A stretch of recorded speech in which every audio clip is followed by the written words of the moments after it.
Don మీడియాకు స్వాగతం. ఆ అన్యాయాధికారి రాసలీలలకు, లైంగిక వేధింపులకు అడ్డు అదుపు లేకుండా పోయేదట. పార్ట్ 3.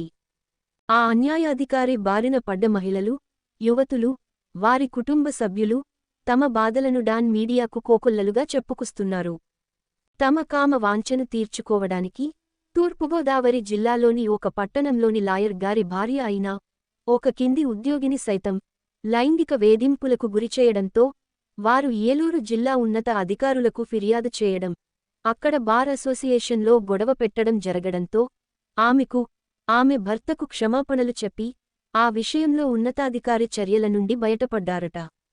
ఇదంతా తాడేపల్లిగూడెంలో వ్యవస్థలను భ్రష్టు పట్టిస్తున్న చెట్టు కింద బ్రోకర్ గబ్బిలం బాధ్యత తీసుకుని వ్యవహారాన్ని సెటిల్ చేసుకునే విధంగా నడిపాడట.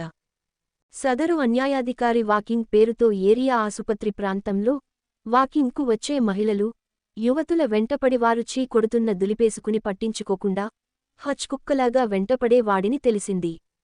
ఆయన నివాసం ఉన్న ఇంటి చుట్టుపక్కల ఎవరైనా అందమైన యువతులు, మహిళలు ఉంటే వారి బలహీనతలు, కుటుంబ సమస్యలు తెలుసుకుని అదే పనిగా వారి వెంటపడి వేధించడం, బ్లాక్మెయిల్ చేయడం, తన హోదాను చెప్పి భయపెట్టి లోబర్చుకునే వారని అంటున్నారు.